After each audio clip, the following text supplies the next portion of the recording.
Hello and welcome to the third of our videos on the 4 points. Just to recap our previous videos, the first point, God loves me. The scriptures, the writings that we have in the Bible tell us that God loves us, and he demonstrated that love in loads of different ways, but most by allowing Jesus to die.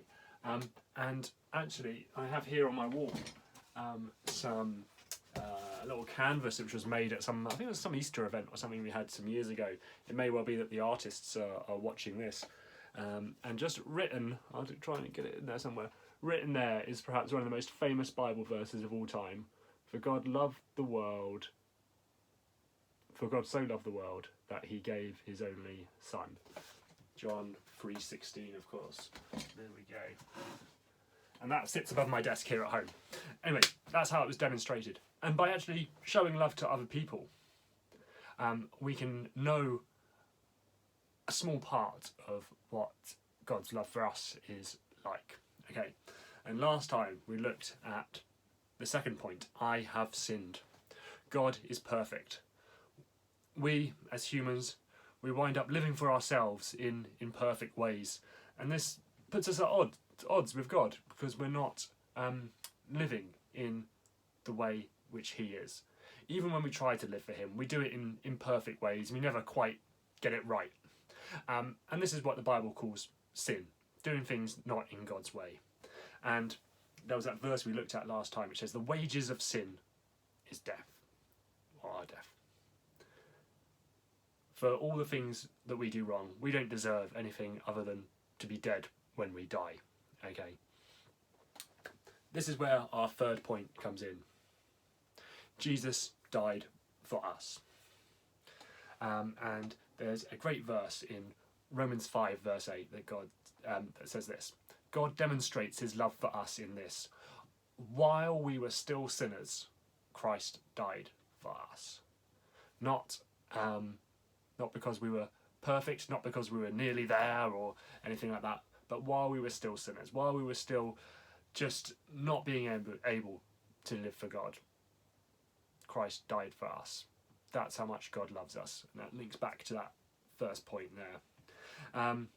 And that little verse we talked about the wages of sin are death. The result of sin is death. Jesus died for us. He paid that price. He paid that death price for each and every one of us. Because Jesus was perfect himself, being God, his sacrifice was sufficient for anyone and everyone. Jesus paid the price for all of us. And by doing that, it allows us to connect with God and to know God through Jesus' sacrifice. And there's just this one verse I want to share with you guys this is from Ephesians chapter 2. So this is a letter that's been written from one of the people spearheading the early church after Jesus has gone back into heaven. He's writing it to a community to help them in their faith.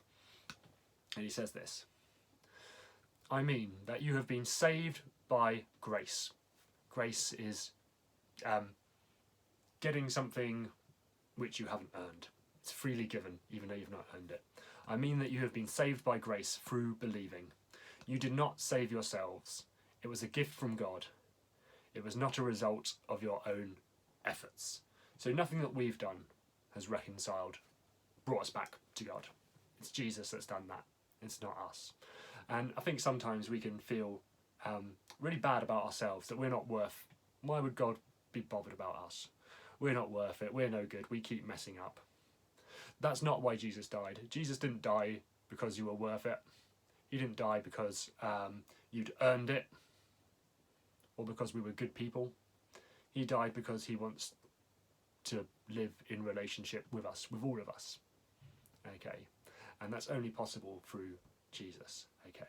So God so loved the world that he gave his only son.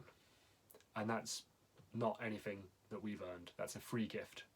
The question is, what do we do in response? What do we do with that? And that is our fourth and final point next time. We know that God loves us.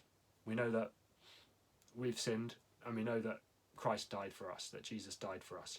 But so what? What do we do in response? And we'll be looking at that next time.